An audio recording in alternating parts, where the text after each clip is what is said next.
Acho que está tudo certo. Acredito eu que esteja tudo certo. Que legal, muito bem. Então, bom dia de volta. O Paulo acabou de me mandar um áudio, só que eu não estou com condições de escutar áudio agora. Então, se alguém souber, eu vi que ele precisa dar um grito aí. Mas deve ser alguma justificativa para ele não assistir a aula hoje. Legal. Então, nos nossos 2 últimos módulos, a gente começou a falar sobre, né, esse sistema Terra, né, falamos sobre a evolução do planeta, como tudo isso se formou, né, a gente debateu um pouco sobre espécies já extintas, espécies que estão na fila, né, para ser extintas também. Fez um retrospecto bem grande, né, para abordar o tema principal, que é a sustentabilidade. Puta dificuldade que eu tenho de falar isso. E aí, no nosso módulo anterior, a gente começou a discutir algumas possibilidades de mantermos o tal do desenvolvimento, né, de forma sustentável, com algumas soluções para a natureza. Eu pedi uma atividade para vocês que eu ainda não corrigi, eu sei. Mas aí a gente encerra, né, nesses 2 primeiros módulos, a primeira parte, que é debater, que é contextualizar todo esse processo, para a gente entrar numa segunda parte agora, que são os segmentos. Então, esse módulo que começa hoje e o próximo módulo que a gente vai começar online e vai terminar presencial, se tudo correr bem, né, com essas novas cepas aí, a gente vai debater sobre 4 principais segmentos que fazem parte do que a gente chama de turismo em áreas naturais. Eu inicio, né, esses 4 segmentos pelo turismo rural. Eu já trago um segundo componente junto com essa aula, que é a tal da base comunitária. A gente vai entender cada um deles, né, a seu tempo. Mas a gente começa hoje com o turismo rural, depois a gente passa para ecoturismo, no final, no nosso último módulo, a gente fala sobre turismo de aventura e sobre geoturismo. Tá? Esses são os 4 segmentos. Por que eu separo mais ou menos assim? Se eu fosse dar essa aula no ano passado, por exemplo, né, no semestre passado, eu inverteria essa ordem, né? Eu não faria nessa sequência. A minha expectativa, né, se tudo correr bem, é que a gente deixe o turismo de aventura para a última parte mesmo, lá no finalzinho, né, nos 45 do segundo tempo, para que a gente talvez faça uma saída técnica, né? Vamos ver como que vão estar as coisas até lá, né? Vamos ver como que vocês vão reagir a isso também, né? Mas geralmente eu gosto de levar vocês mais para campo mesmo, né? Que o turismo de aventura ele pressupõe essa aventura, né? Ele pressupõe você sair da sala de aula, né? Que você tem um frio na barriga, que você se molhe, se suje. Essa é a ideia principal.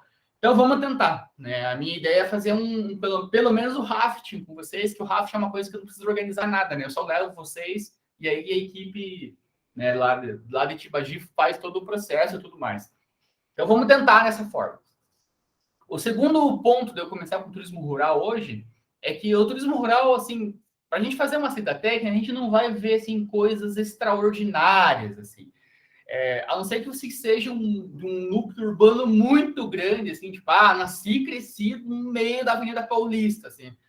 O turismo rural, ele se confunde bastante com o nosso cotidiano, né? Pelo menos com o meu, né? É normal, né? Eu ir para o interior, né, do estado, ver galinha, ver vaca, entender todo esse processo, né? A valorização da comunidade. Então, eu imagino que para a maioria de nós não é uma coisa de outro mundo, essas coisas que a gente vai ver. Então, eu deixo mais técnica essa parte do turismo rural agora de início já, e depois a gente, né, tenta fazer coisas mais práticas com outros segmentos. Dado todas essas notas introdutórias, eu preciso falar para vocês também que amanhã não, né? Hoje é terça. Hoje eu termino essa aula com vocês e eu estou indo para a Foz. Eu vou para o FIT, que é um evento que a gente participa quase que todo ano, né? Então, é possível que no último dia dessa semana, que eu acho que é no dia 3, hoje é 31 ou 2, não sei direito agora. Mas é possível que um desses dias, nossa, eu acho que é no dia 3 mesmo, que eu tenha que ficar no FIT pela manhã também, tá? Daí, se for esse o caso, aí eu tenho que... deixo gravado uma aula, ou pego uma aula do semestre passado e deixo para vocês, né, sobre o ecoturismo, que é uma primeira parte mais teórica também, eu entendo que dá para a gente fazer dessa forma, tá? Mas não está nada certo ainda. O que é certo é que eu estou indo para Foz hoje, então talvez dê algum contratempo aí. Pronto, dados os recados, vamos para a aula finalmente, né? Então, turismo rural, daí tem um segundo componente, um segundo qualificador aí, né? Base comunitária. São coisas que se complementam, mas na origem das coisas são coisas diferentes, tá? O turismo rural, ele vai pressupor aquela coisa de a gente ir para a área rural mesmo e vivenciar coisas do campo, né? De um grosso modo, assim, né? Depois a gente vai detalhar um pouco mais disso. A base comunitária, ela não está atrelada unicamente ao turismo rural, né? Ela está atrelada a outros segmentos também, né? O ecoturismo de base comunitária é fantástico, né? É muito legal. O geoturismo, ele é muito base comunitária, né? Talvez você não tenha nem como fazer o geoturismo, você tem que ter essa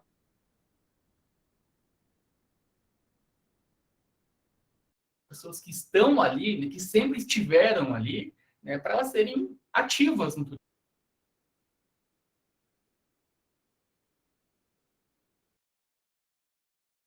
Como Fernando de Noronha, por exemplo, que não é o turismo rural, é o ecoturismo. Em Fernando de Noronha é muito comum as pessoas irem até lá e não ficarem nos hotéis super luxuosos de Noronha, porque são extremamente caros. Noronha é muito caro, né?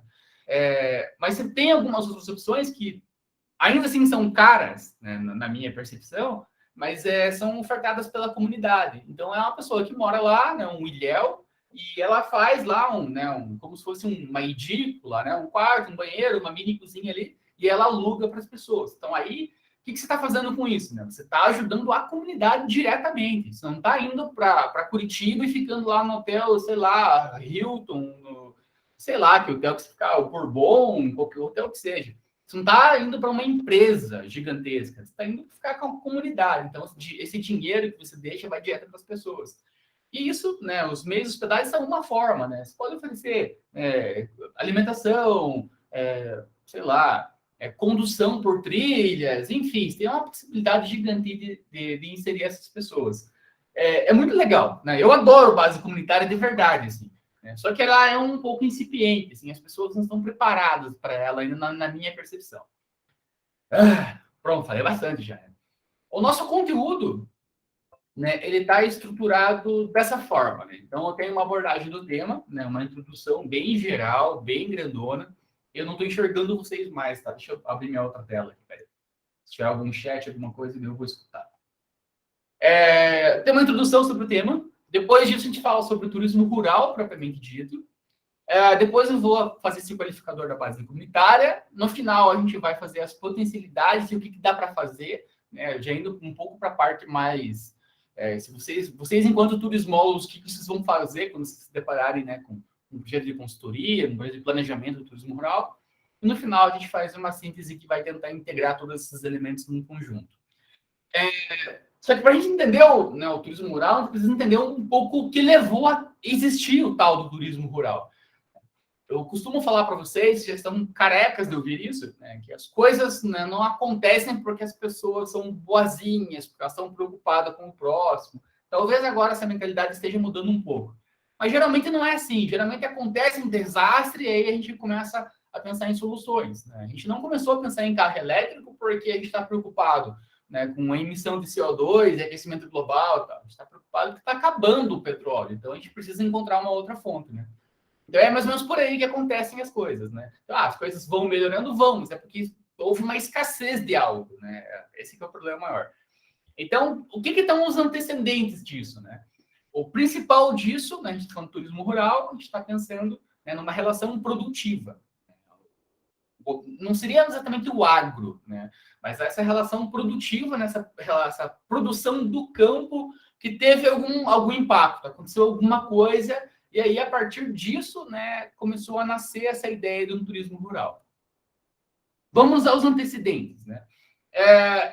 A gente tem um processo de modernização da agricultura, né, que aumentou muito a nossa produção de alimentos, o que é fundamental. Né? Afinal, nossa população está crescendo cada vez mais, num ritmo alucinante. E a gente precisava, né, alimentar as pessoas, colocar comida na barriga dessa galera. Então, com isso, a gente começa a modernizar a agricultura. Né? Com isso, vem toda a maquinária agrícola que a gente já conhece. Né? A gente já sabe disso. Né? Extremamente caro, tudo mais. Né? O que acontece com esse processo de mecanização? Ele aumenta muito a produção agrícola, muitos, né? Sem dúvida. Imagina a gente ter lá, né, uma área gigantesca de terra lá para a gente limpar, para semear e cultivar e depois colher e tudo mais. Muito tempo e muitas pessoas trabalhando nisso. Então, a gente mecanizou isso, ficou o processo muito mais rápido. Em contrapartida, a gente levou, né, a necessidade muito menor de mão de obra, muito menor. Então, a gente, né, tinha aquele contexto das famílias tradicionais lá com 300 mil filhos lá, que todo mundo crescia e já estava lá criancinha mexendo lá na terra. Isso acaba, né? Isso, né, muda muito. Então, agora você não precisa mais de 300 pessoas lá para plantar, sei lá, 1 hectare. Você precisa de um cara que saiba, né, uma pessoa, né, não necessariamente um cara, né, que saiba operar a máquina ali, ele vai resolver, né, vai resolver esse problema. Né? Isso aumenta nossa produção, larga escala e tudo mais. E eu tenho um gráfico aqui, né, dessa FAO aí, que é a Organização das Nações Unidas para a Alimentação e Agricultura, né, que ele está um pouco defasado já, né? Tá falando de 2019 ali, né? E 2019 já era uma expansão, uma expectativa, né? O que esperava-se disso, né? Preciso atualizar isso. Todo ano eu falo isso, mas eu nunca encontro, na verdade, dados mais atuais. Então, por isso que eu mantenho até agora. Temos algumas curvas aí que deve estar horrível para vocês, estão vendo no computador, em celular, então não dá para ver muita coisa. Mas a gente tem uma curva aí, que a gente pegar aqui no que está o meu mouse, espero que vocês estejam vendo o meu mouse, eu acho que estão. Aqui é a nossa produção, né, brasileira em 92. E essa produção ela explode, né, com uma projeção muito grande, né, para uma projeção de 2019, né, para superar todos os outros países. Não tem Estados Unidos, Índia, Rússia, Canadá, etc. O que acontece com isso? Por que o Brasil tem essa explosão tão grande, né? Se vocês repararem aqui, né, de 92 até 2001, aqui, a gente começa a entrar no bolo da galera aqui em 2000, né, 2001, aqui houve um incentivo, principalmente do governo, né, para que as pessoas comecem a adquirir mais tecnologias. Então, linhas de crédito, financiamento a perder de vista, uma porrada de incentivos para que o campo seja mecanizado, de fato. E nessa explosão que teve em 2000, né, ela vai refletir, né, nessa produção grande, né, brasileira. Eu não tenho dados atuais, não sei disso, mas eu lembro que a Nathalie comentou na aula, né, nessa mesma aula, né, no ano anterior, que a produção, né, rural, né, do pequeno produtor, né, do pequeno produtor, assim, aquele familiar mesmo, ele representa uma porcentagem muito maior em relação à produção do que esses grandes latifundiários, né? Soma-se, né, todos os pequenininhos e isso vai dar uma porcentagem gigantesca maior. Eu não lembro direito qual foi o contexto, mas a Nathalie lembra que ela comentou sobre isso. É fato, né? Isso é verdade. Né? Mas, né, a gente não pode desprezar também, né, a questão do maquinário. De fato, eles, né, nos ajudaram bastante nisso. Só que né, como falei para vocês, né, essa mecanização, esse aumento de produção mais, ele gera impacto direto. Qual que foi o impacto direto? Esse camponês, essa visão romântica do campo, né, das pessoas olharem para aquilo e se sentirem paz e tudo mais, né, essa visão bastante romântica mesmo, né, ela acaba sendo, não digo massacrada, mas ela foi assim, deixada de lado, né? Então, deixa de ser competitivo, a verdade é essa, né?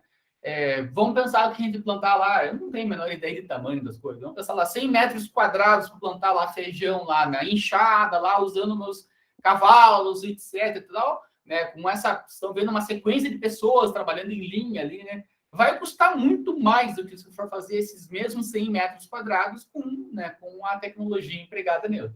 Então, é normal isso. Né? Então, esse modo tradicional de produção, ela acaba, né, refletindo principalmente na queda da necessidade de mão de obra. Né? E isso gera um segundo problema. Né? Quando você deixa de ter a ocupação das pessoas, as pessoas precisam continuar se alimentando, continuam, né, vivendo, basicamente. E com essa mudança de paradigma, as pessoas têm que procurar outras coisas. Né? Por que eu vou ficar num lugar que não tem o que eu fazer? Eu vou morrer aqui, né? Eu vou ficar, né, ou estagnado ou vou declinar ainda mais. Né? Isso gera um segundo problema para nós, que é o chamado êxodo rural. E aí a gente vai gerar uma porrada de consequências que a gente sente até hoje, que é o processo de favelização, é o processo, né, de moradias precárias nas áreas urbanas, não tem emprego também na cidade para todas as pessoas vêm do campo sem a capacitação necessária para trabalhar né, em grandes centros, e aí essas pessoas acabam marginalizadas, são muitas vezes exploradas, enfim, né, uma porrada de problemas. São umas coisas, né, cada mudança vai resultar em algum tipo de... É a causa e efeito, né? Vai resultar em algumas coisas. O que acontece, né? A partir né, dessas coisas, né? O campo, né? Aí a gente já está chegando para a década de 80. O campo passa a entender, né, essas pessoas que se mantiveram no campo, passam a entender que elas precisam continuar gerando dinheiro, continuar, né, sobrevivendo, mas com atividades que não sejam unicamente, né, no âmbito rural, né, no sentido de eu só produzir alimentos, por exemplo, de eu só plantar, colher e vender isso. Eu preciso encontrar uma segunda forma, né, algo que me ajude a sobreviver, algo que não que mude a minha forma, né, de pensar o mundo, né, de produzir minhas atividades, mas algo que complemente minha renda, algo a mais, um extra, né?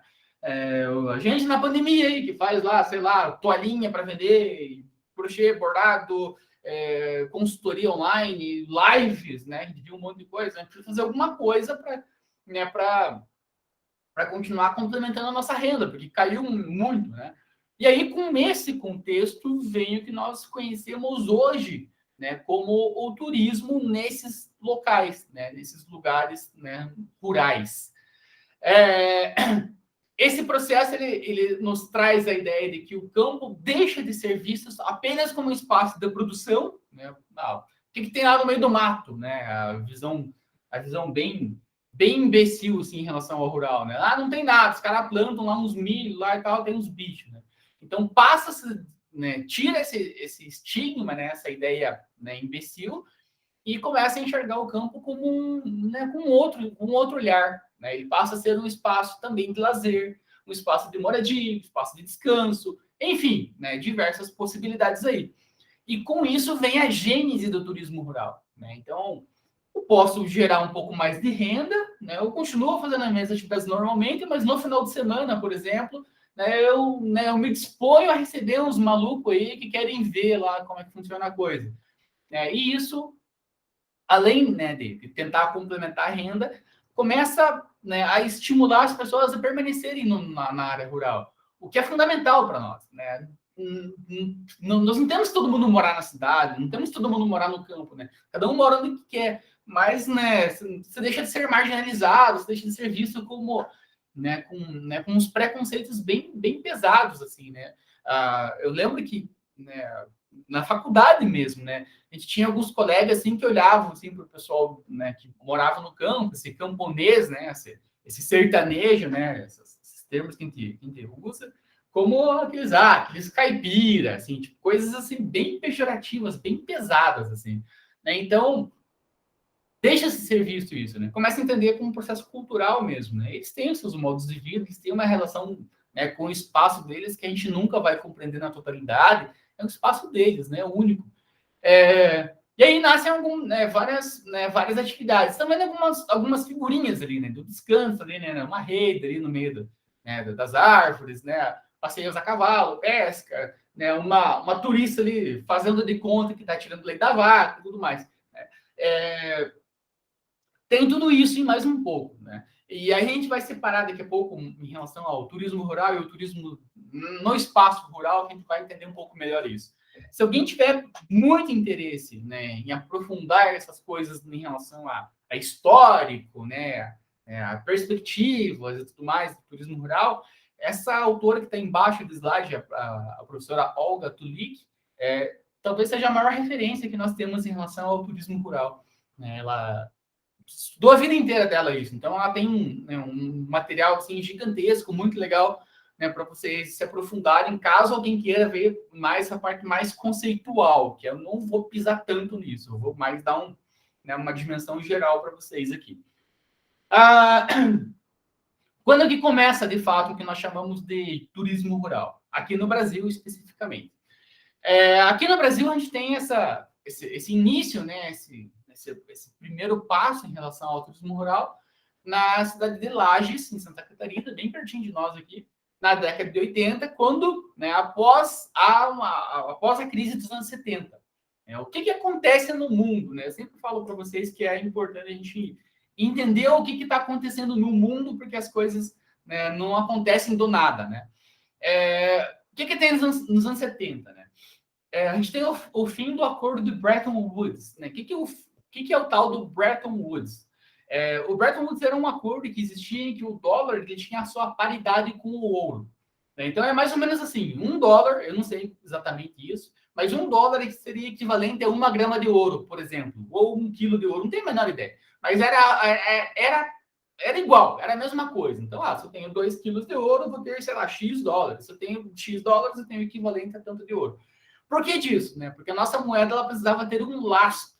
Né? Então, a moeda por si só é só um papel. Né? Então, não fala muita coisa. Né? E o nosso lastro, né? A nossa reserva efetiva, né? Sempre foi baseada no ouro. Se vocês forem procurar lá, né?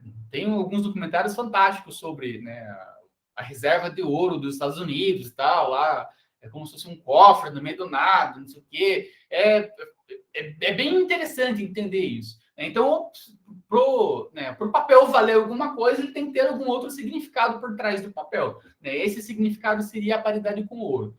Então, quando acontece, né, esse fim do acordo, o dólar quebra essa paridade. Então, um dólar poderia valer muito mais que um ouro. Né? Ou o contrário, que é o que está acontecendo hoje. Né? O ouro cada vez valoriza mais e a nossa moeda está estagnada. Faz muito tempo que eu não compro ouro, muito tempo. Né? Eu acho que a única vez que eu comprei ouro na minha vida foi quando eu fui comprar as alianças, né, para o meu casamento. Eu lembro que quando eu comprei as alianças do meu casamento, 1 grama de ouro valia em torno de R$95, R$97, algo assim, 1 grama de ouro. Hoje eu tenho certeza que está custando muito mais. Não sei quanto está a grama de ouro. Vocês dão um Google aí e procuram. Mas está valendo muito mais do que R$100 uma grama de ouro hoje. Certeza absoluta. Então eu vejo que não tem mais essa paridade. Né? R$100 não vai valer 1 grama de ouro mais. Né? Já mudou isso. Né? Se vocês pegarem um famoso comunicador, né, da TV brasileira, ele sempre dava prêmios em barras de ouro. Né? O famoso Silvio Santos, ele dava, né, não sei quantos milhões lá em barras de ouro, que vale mais do que dinheiro. Fato. Né? O ouro vale mais do que dinheiro. Com essa quebra do acordo, né, a gente tem um segundo problema, né, que é quando a OPEP, que é a Organização dos Países Exportadores de Petróleo, né, o chamado mundo árabe, principalmente, né, ele aumentou em 4 vezes o custo do barril do petróleo. O que aconteceu? Né, aqueles sheiks lá que de maluco não tem nada, eles entenderam que eles eram os donos do mundo. Eles entenderam que sem petróleo o mundo não anda, né? Não gira mais. E aí eles perceberam que eles são, né, basicamente dono de quase que todas as reservas, né, até então conhecidas no mundo. E eles acabam, né, mudando isso. Né? Pô, se o barril de petróleo, eu não vou lembrar quanto custava, mas era assim, tipo, vamos imaginar que um barril de petróleo custava assim, $7. Do nada, né, do dia para a noite, passou a custar 4 vezes mais, né? Passou a custar $28 o barril do petróleo. Né? Isso quebra a economia do mundo de uma forma absurda. Né? É inimaginável algo similar a isso. Vocês podem perceber esse movimento muito similar a isso está acontecendo hoje. Né? Cerca de 2 semanas atrás, 10 dias no máximo,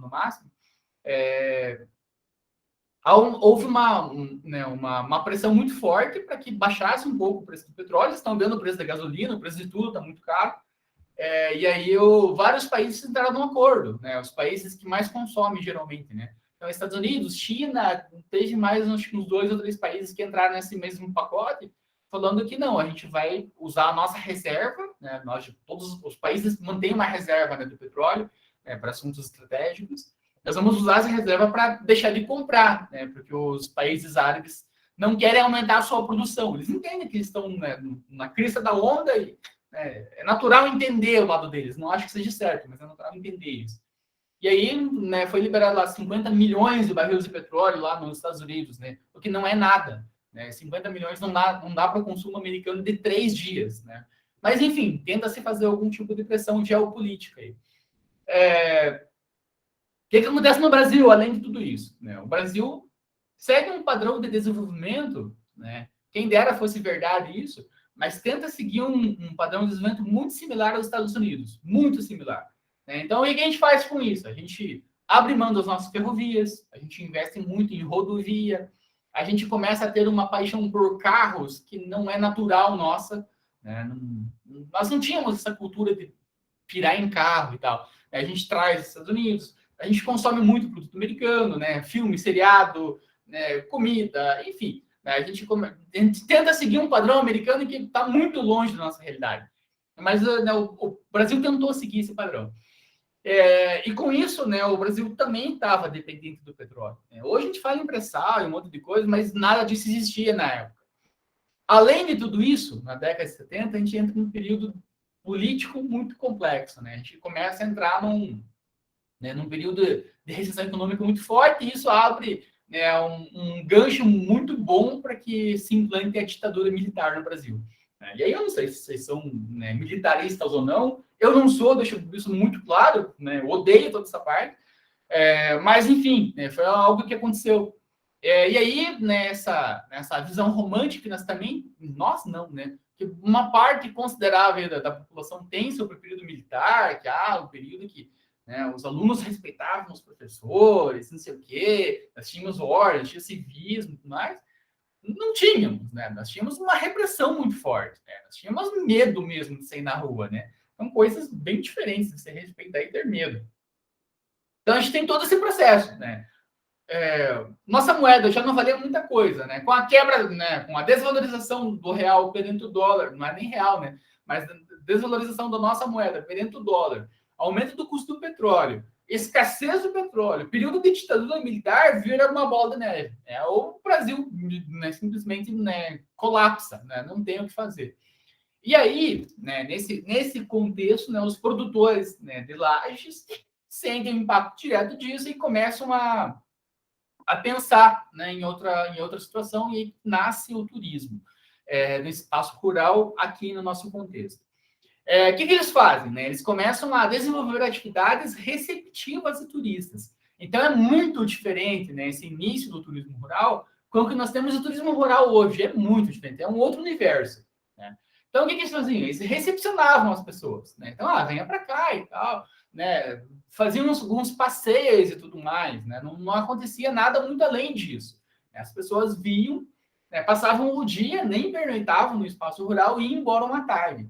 Né? Isso é inspirado muito no que estava acontecendo na Europa. Aqui cabe um segundo parênteses.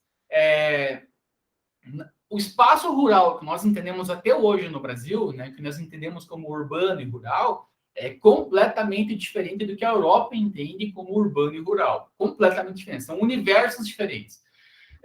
O nosso rural ele tem estradas de chão, ele tem, né, distâncias enormes para serem percorridas. A gente está no meio do nada, geralmente, não pega celular, não tem cartão de crédito, não tem nada. Assim, a gente está isolado praticamente nesse espaço rural. Na Europa não existe isso. Na Europa a gente vai para qualquer lugar com rua asfaltada, com uma infraestrutura mínima já pronta. Né? Então, esse rural, né, tem vertentes bem diferentes. Né? A gente vai ter algumas situações um pouco mais similares do que a Europa faz, entende como turismo no espaço rural, em locais que são muito, muito bem conceituados aqui no Brasil. Né? Se a gente for ali para Fernando Espinheiro, né, saímos de Ponta Grossa, vamos em direção a Irati, passa por Fernando Pinheiro, ali tem um local chamado Fazenda Virá. Talvez você já tenha até ouvido falar da Fazenda Virá. Um espaço maravilhoso, incrível. Né? Está no espaço rural, né? Mas não tem nada a ver com o que a gente está falando aqui nessa gênese. Né? E é algo ultra elitizado. Não sei quanto está a diária ali, mas não deve custar a diária, né, na Virá menos de R$2.000 hoje. Eu jamais vou perguntar na Virá. Jamais, não tem a menor possibilidade. E aí, né, esses produtores mais abastados, né, logicamente de lajes, eles se inspiram na Europa e trazem essa ideia. Isso ficou tão forte enraizado, né, no município, né? Aí não dá para vocês lerem, né? Tá péssimo, né? Porque tá pequenininho, né? Mas eu juro para vocês que no Data Show, na sala de aula, dá para ler bem. Lages vende até hoje essa marca, né, do turismo rural. Né? Então, eles colocam, essa é a página inicial da Prefeitura de Lages, e eles colocam ali, né, como o berço do turismo rural, né, a origem do turismo rural no Brasil. Até hoje, eles fortalecem essa marca, o que é muito justo, né? Eles têm que usar isso mesmo, né? Hoje, né, a Lages, né, Santa Catarina, é considerada como uma capital do turismo rural, e ela recebe recebia, né, pelo menos antes da pandemia, cerca de 900 mil pessoas, quase, né, deve ter subido esse dado já, por ano, né, pensando só no turismo rural. Então, veja que essa marca representa muita coisa, né? São alguns, né, alguns símbolos, né, algumas coisas que chamam muita atenção para nós, né? Tipo, a Oktoberfest, por exemplo, você vai pensar na hora, né? Aqui em Ponta Grossa tentamos fazer algo similar, né, com a Mintchenfest, que agora, né, mudou bastante, mas esses símbolos, esses marcos, eles chamam atenção para nós, né? E isso acaba atraindo pessoas de fato. Depois que Lages dá esse primeiro passo e a coisa começa a dar certo para eles, né? Essa ideia começa a se multiplicar em outros lugares, tá? Então, Lages começa a influenciar outros locais. Eu já falei para vocês aí, né, que Lages é considerada a capital, né, do turismo rural. Ela influencia, né, o desenvolvimento desse segmento, de fato. No primeiro momento, né, a Fazenda das Pedras Brancas, né, ela foi pioneira na atividade. Então, o que ela fazia? Ela recebia as pessoas, né, ofertava algumas atividades lúdicas, né, aquela ideia lá de você ir lá tirar leite da vaca, na verdade, vai só atrapalhar lá eles, né? A gente nem tira mais leite da vaca na mão, né, não faz nem isso mais. Mas algumas coisas lúdicas, assim, né? Então, venha fazer de conta que você está carpindo para plantar uma árvore, venha fazer de conta que está. Né? Aquela coisa, assim, né? É tipo o que vai acontecer bastante, né? Daqui a 5, 10 anos, com civis indo para a Estação Espacial Internacional, por exemplo. Né? Nós indo para o espaço, né? Aqui está fazendo espaço, né? Vai ajudar os astronautas. Não vai, né? Não vai. Eles vão dar lá umas porcas, uns parafusos para a gente apertar lá que não serve para nada, né? Vai só atrapalhar eles, na verdade. Né? Mas você dá essa atividade lúdica, você faz de conta para a pessoa que ela está ajudando, que ela está contribuindo, que, né? Balela, né? Então eles faziam algo similar a isso. Né? Então vamos lá colher a uva. Você não vai colher uva, você vai colher uns 3, 4 caixas que você vai comer, né? Você não vai ajudar em nada. Mas, enfim, né, se fazia as pessoas se sentirem parte daquilo, né? Para elas colocarem a mão na massa, né? Fazer tal do dia de campo aí, né? Então, vai lá e vamos tosar uma ovelha. Você acha que tem uma possibilidade de eu conseguir tosar uma ovelha? Jamais, né? Mas você faz de conta, você brinca um pouco disso. Então, você tem esse primeiro contato. Com isso, né? Essas imagens, inclusive, são dessa fazenda Pedras Brancas aí, que é a pioneira. Né? Vocês podem ver hoje, já pelas suas fotos, as fotos são bem atuais. Que não é mais aquela coisa rural, né? Já é um espaço extremamente bem estruturado, né? Já mudou bastante, né? Mas isso dá uma primeira cara para o turismo rural, né? O que as pessoas buscam com isso, né? Eu não sei se as crianças de hoje em dia, né? Eu tenho um bebê que não tem nem 2 anos ainda, né? Eu não sei se no geral, assim, as crianças acham que o leite vem da onde, né? O leite famoso, o leite vem da caixinha, né? Então, esse contato foi se perdendo, né? Então, esse primeiro passo, ele dá essa cara para nós. Talvez as pessoas não saibam como que é uma galinha vivendo, né, abertamente, como que é isso. Então, isso acaba, né, fazendo com que a gente comece a respeitar e entender um pouco mais essas origens, né? Cada vez mais estamos ficando, né, mais urbanos. Então, isso faz algum sentido. Então, isso dá uma cara para nós e isso vai se multiplicando, né? Pô, se deu certo lá, vamos copiar a ideia. Normal, acontece isso bastante.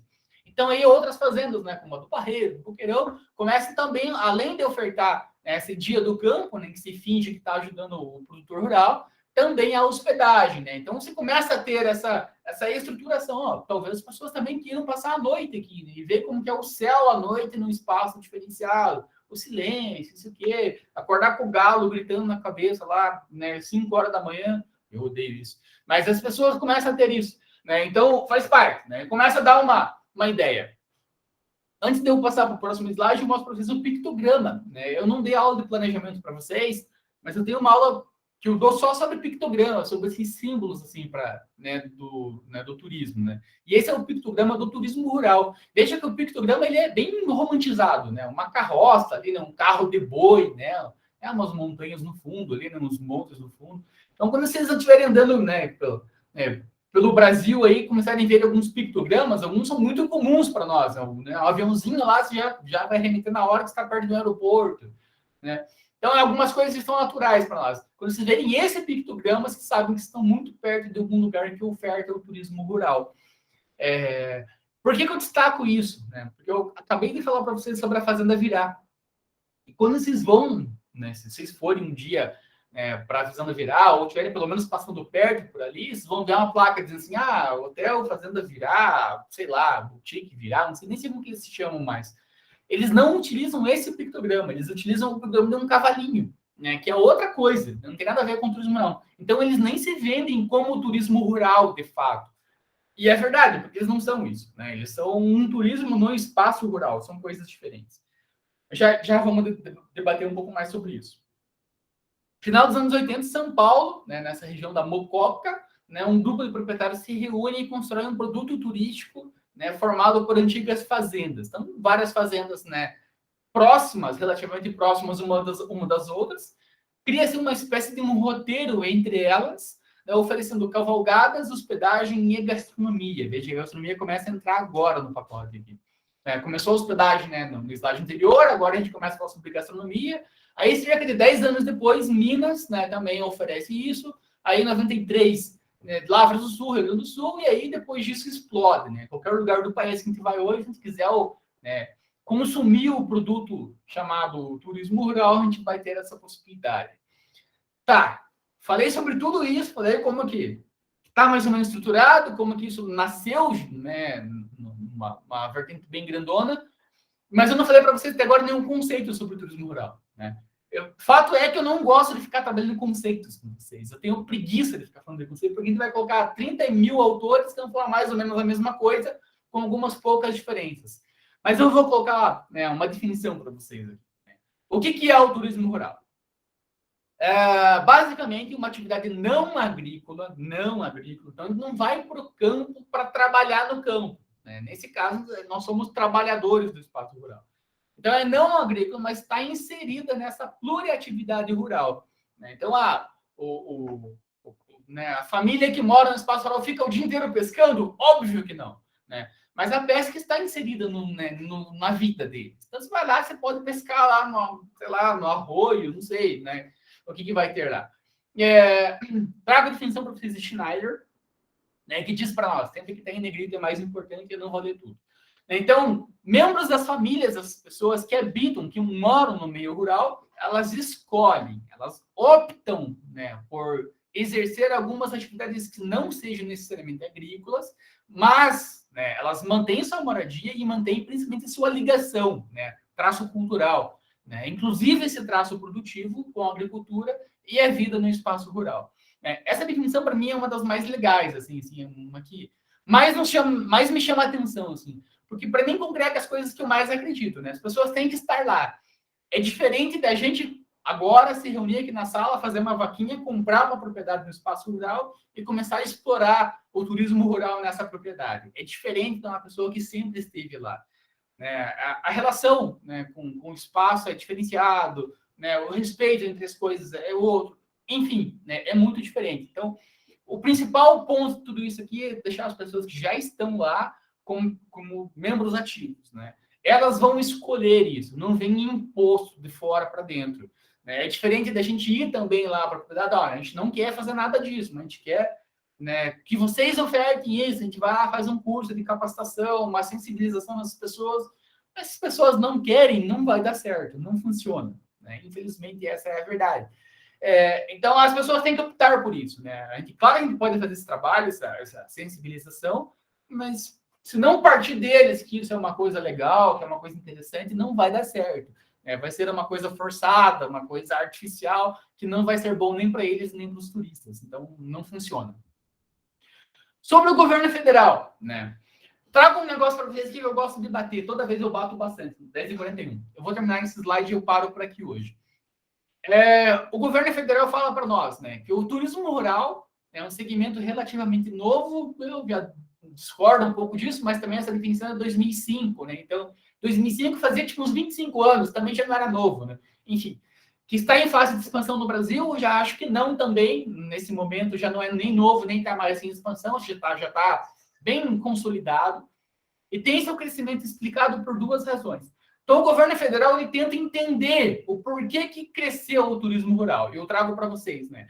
O primeiro deles, a necessidade que o produtor rural tem de diversificar sua fonte de renda. Concordo. Né? Eu acho que faz sentido isso. E de agregar valor aos seus produtos. Também concordo. Né? A gente tem uma onda bem legal hoje, né, que fala sobre produtos, né, orgânicos, né, se alimentar de coisas com nenhum agrotóxico, né, coisas nesse sentido. Né? Eu acho muito legal isso. Então, agrega valor, sim. Né? Acho que todo mundo, né, que tem né, um nível mínimo de conhecimento vai optar por comer lá um morango que não tenha nenhum tipo, né, de agrotóxico em cima dele, né, do morango natural. Por mais que ele não seja tão bonito quanto o morango lá que foi produzido lá com agrotóxico, e ele ainda assim seja mais caro. Né? Por quê? Por que ele é mais caro? Se não usou agrotóxico, não precisou comprar agrotóxico. É porque o percentual de perda dele é muito maior. Né? Então você vai perder mais produtos, né, para chegar até a prateleira. Normal. Né? Mas eu prefiro pagar um pouquinho mais e não consumir veneno. Minha percepção. Acredito que está essa onda bem grande hoje. E a segunda razão, para mim, aqui faz todo sentido, a segunda razão, né, que o governo federal conseguiu entender sobre isso,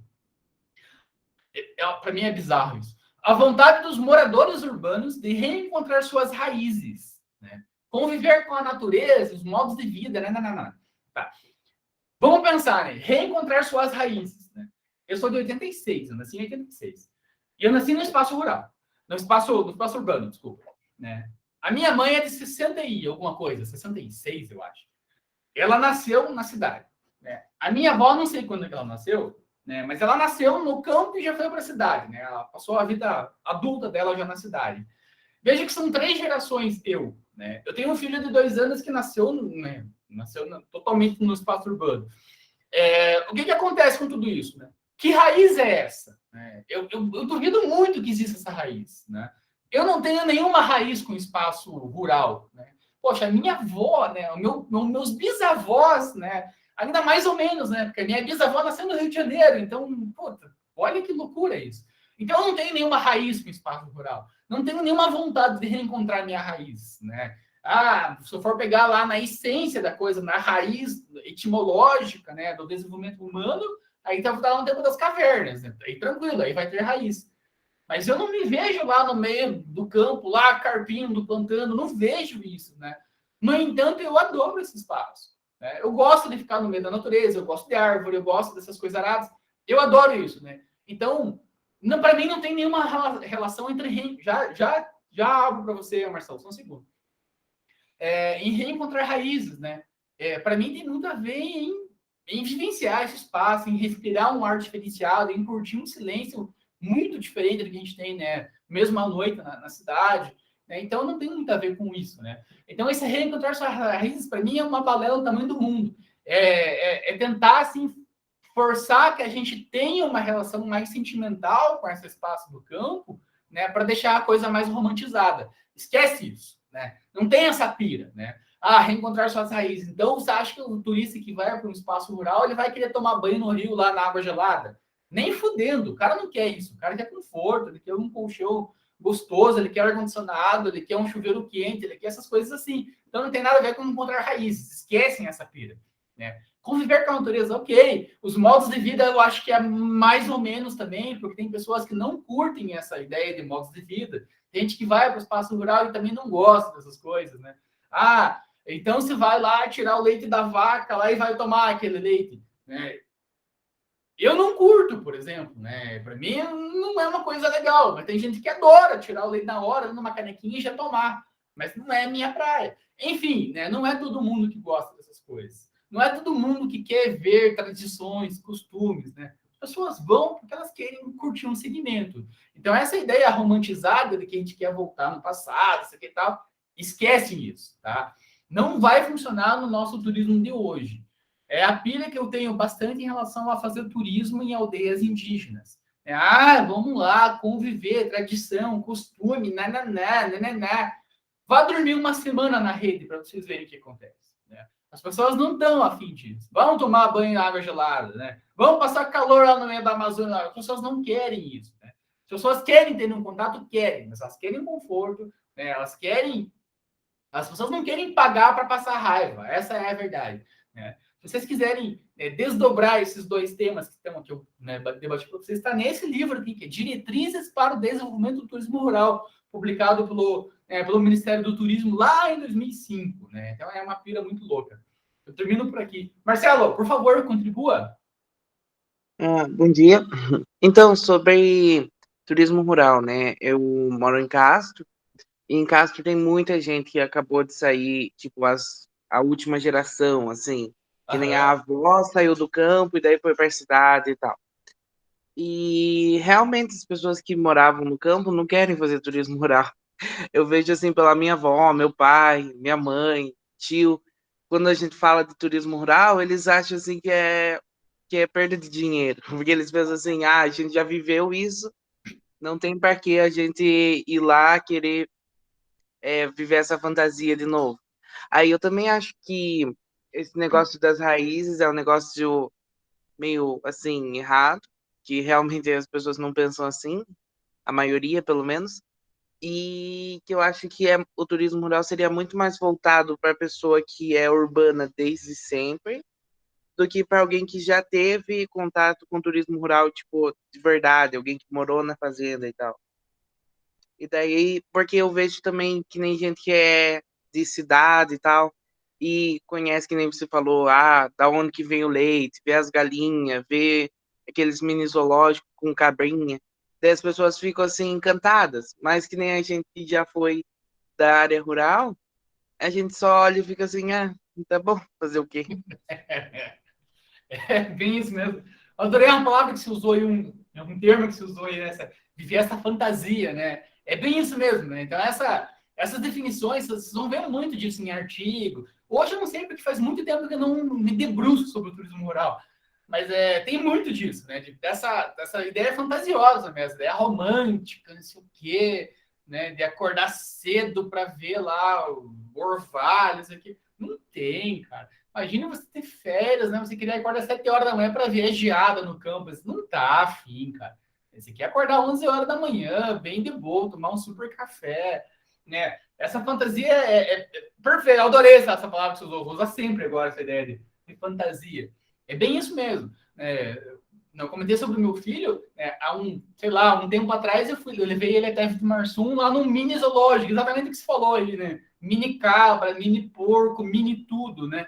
E aí ele ficou encantado com galinha, né? E para mim, tipo, pô, né, galinha, pô, eu era adolescente, eu andava no cavalo lá sem nada, né? Segurando na crina do cavalo. Então, essa ideia romantizada é uma pura balela, pura fantasia, né? O que acontece isso é essa vertente nova, né? De mini animais, né? Mini ponto, tudo é mini agora. E essa nova geração que não teve contato zero com essas coisas, com esses animais, então eles ficam encantados de fato, né? Mas para nós, assim, né? Talvez eu esteja muito errado, né? Mas eu ainda não me convenci de que, no geral, assim, as pessoas, né, estão propícias a viver essa ideia romantizada. Obrigado pela tua contribuição, Marcelo. Muito legal mesmo. Mais algum comentário? Mais algum relato? Alguma dúvida? Alguma pergunta? Se nós não tivermos nada, deixa eu parar de gravar já, peraí. A gente encerra por aqui. Para de gravar. Aqui. Caso vá para o drive de algum de vocês, vocês me passam de volta.